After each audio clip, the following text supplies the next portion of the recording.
शाहरुख खान की फिल्म पठान को लेकर शुरू हुआ विवाद थमने का नाम नहीं ले रहा है, जिसके चलते आज बड़ी संख्या में बजरंग दल और विश्व हिंदू परिषद के कार्यकर्ताओं ने सपना संगीता थिएटर पहुंचकर संचालकों से फिल्म को न लगाने को लेकर चर्चा की, जिसमें उन्होंने संचालकों को चेतावनी भी दी है कि अगर इस दौरान कार्यकर्ताओं ने फिल्म और शाहरुख खान तथा दीपिका पादुकोण के खिलाफ जमकर नारेबाजी भी की। सपना संगीता टाकीज पर एक विरोध प्रदर्शन किया गया और विरोध प्रदर्शन में हमने यहाँ के मैनेजर और सिनेमा घर के कुछ लोगों को एक चेतावनी दी है कि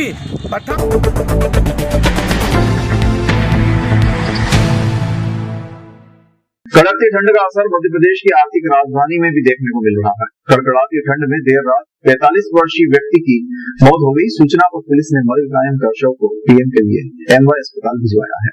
तुकोगंज थाना क्षेत्र के दुबे के बगीचे में फुटपाथ पर जीवन यापन करने वाले 45 वर्षीय रमाकांत की ठंड में अकड़ने से मौत का मामला सामने आया है। घटना की जानकारी रहवासियों ने थाने पर दी थी, जिसके बाद पुलिस ने शव को पीएम के लिए एनवाय अस्पताल भिजवा दिया। पोस्टमार्टम के बाद रहवासी ही रमाकांत का अंतिम संस्कार करेंगे। फिलहाल पुलिस मामले में मर्ग कायम कर जांच के बाद पीएम रिपोर्ट और बयानों के आधार पर आगे की कार्रवाई करने की बात कह रही है। ये सर पेंटिंग का काम करता था, कभी कभी मेरे कने भी काम करता था ये, और आज रात को आया था तो दारू पीता था रोज डेली 2-3, और तो रात को इनने दारू पी और सो गया और सुबह उठा तो देखा तो मृत था। क्या लगता है सर, ठंड के कारण उनकी मौत हुई है? हाँ, वो ठंड के कारण ही हुई है, या तो ज़्यादा दारू पीने से हुई है या ठंड के कारण हुई है। हाँ, ये कि पेंटर अज्ञात मृतक है, पेंटिंग का काम करता था। ये दुबे के बगीचा में 3-4 साल से रहता था, ये साथ में पेंटिंग करता था, तो लोग खाने वाने दे देते थे, उसके खाना खा लेता था और ओटले में सो जाता था ये। तो आज मृत अवस्था में मिला। सर कैसे मौत हुई? ऐसा लग रहा है कि ठंड से हुई है, अकड़ गया था। कितनी उम्र थी? करीब 45 से 50 के लगभग है ना। हाँ, 45-50 के लगभग है।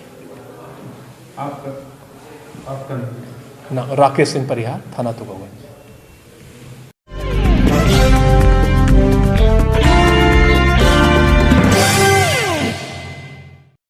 सम्मेद शिखर जी को लेकर जैन समाज द्वारा झारखंड सरकार का विरोध जारी है।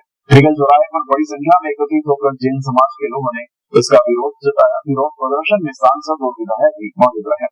दरअसल झारखंड सरकार द्वारा सम्मेद शिखर जी को पर्यटक क्षेत्र घोषित करने के बाद से ही देश भर में जैन समाज ने अपना आस्था के केंद्र सम्मेद शिखर जी को लेकर धरना प्रदर्शन आंदोलन किया। वहीं आज बड़ी संख्या में जैन श्वेतांबर तथा दिगंबर समाज के लोगों ने रिगल चौराहे पर सांकेतिक रूप से विरोध प्रदर्शन किया। वहीं विधायक आकाश विजयवर्गीय ने भी सम्मेद शिखर जी को लेकर झारखंड सरकार को आड़े हाथों दिया और इस मामले में सहयोगी दलों से सरकार पर दबाव बनाने की बात कही। सम्मेद शिखर जी बहुत ही पवित्र पावन तीर्थ है और झारखंड सरकार द्वारा उसे पर्यटन स्थल घोषित करना गलत है। निसंदेह पर्यटन स्थल घोषित होने के बाद वहाँ पर सैलानियों का आना होगा, तरह तरह के लोग, रेस्टोरेंट्स, होटल्स बनेंगे, मदिरा पान, मांसाहार सेवन आदि जैसी गलत गतिविधियाँ होंगी और बहुत सारी चीज़ें आजकल तो होती है, तो निसंदेह इससे उसकी पवित्रता भंग होगी। बहुत कम तीर्थ आजकल इस तरह के बचे हैं देश में, तो मुझे लगता है ये निर्णय वापस कर लेना चाहिए, उसे तीर्थ स्थल ही रहने देना चाहिए। और इस अभियान में हम जैन समाज की बात के साथ हैं और जहां तक भी लगेगा इसके खिलाफ हम लोग लड़ेंगे।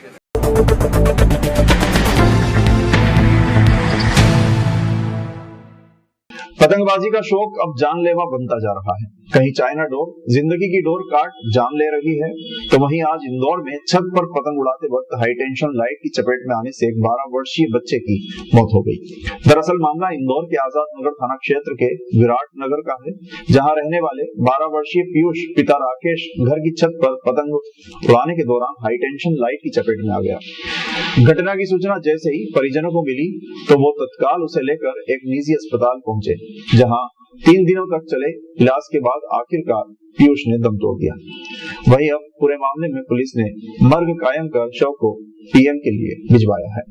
31 तारीख को 31 वाले दिन सुबह 6:30-7 बजे के समथिंग की बात है। बच्चा ऊपर छत पे खेलने गया था किसी वर्ष, दोनों भांजे ऊपर थे, जिसमें से ऊपर से लाइन जा रही है हाई टेंशन, और एकदम से डीपी फटी तो एक बच्चा तो भाग के आ गया, दूसरा बच्चा एकदम से डीपी फटी, चिंगारी उसके ऊपर गिरी कि क्या मालूम पतंग के करिए, उसने कुछ हाथ करा तो एकदम से फॉल्ट हुआ और वो सारा लपेट में आ गया बच्चा। थाना आज़ाद नगर के मर्ग क्रमांक 2/2023 सूचना मिली कि 31 तारीख को पीयूष पिता राकेश उम्र 12 वर्ष की छत के ऊपर करंट लगने से दौरान इलाज मृत्यु हो गई।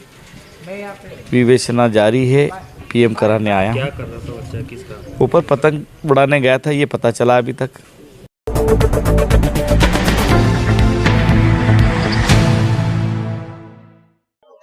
इंदौर में फिर एक बार शहर के दर्जनों लोगों की मेहनत की गाड़ी कमाई को नागपुर की एक कंपनी द्वारा लुभावने वादे कर करोड़ों रुपए की धोखाधड़ी की घटना को अंजाम दिया गया है। सैकड़ों लोगों ने पूरे मामले में साइबर सेल से जुड़े अधिकारियों को शिकायत दर्ज कराई है। इंदौर में लगातार लोगों को लुभावने वादे देकर फर्जी कंपनी तैयार करते हुए धोखाधड़ी की घटना सामने आई है। ऐसा मामला पश्चिम क्षेत्र में रहने वाले कुछ लोगों के साथ धोखाधड़ी की घटना बताई गई है। बताया जा रहा है कि महाराष्ट्र के नागपुर के मनीष नगर में संचालित होने वाली इन्फोटेक ग्लोबल ट्रेड नामक कंपनी को लेकर एडवाइजरी का काम शहर में संचालित किया गया था और उसी से जुड़े यतेंद्र निवासी साकेत नगर के द्वारा शहर के विभिन्न लोगों से करोड़ों ऐंठे जाने की बात बताई जा रही है।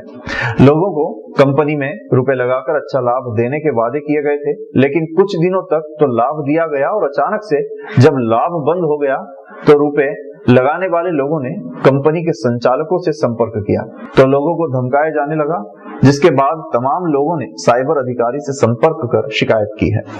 एक व्यक्तियों का समूह उपस्थित हुआ था जिनको एडवाइजरी फ्रॉड से जुड़ा हुआ एक मामले में वो कंप्लेन कर रहे थे।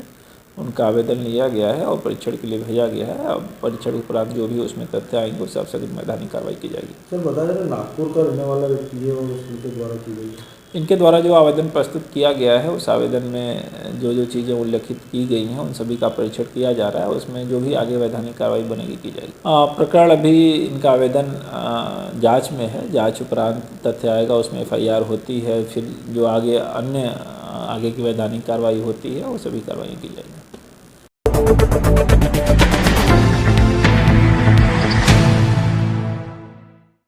प्रवासी को लेकर गुंडे बदमाशों के खिलाफ लगातार कार्रवाई की जा रही है। वहीं मुखबिर की सूचना के आधार पर पुलिस ने एक ऐसे आरोपी को गिरफ्तार किया है जो पूर्व में डबल मर्डर हत्या का आरोपी रह चुका है।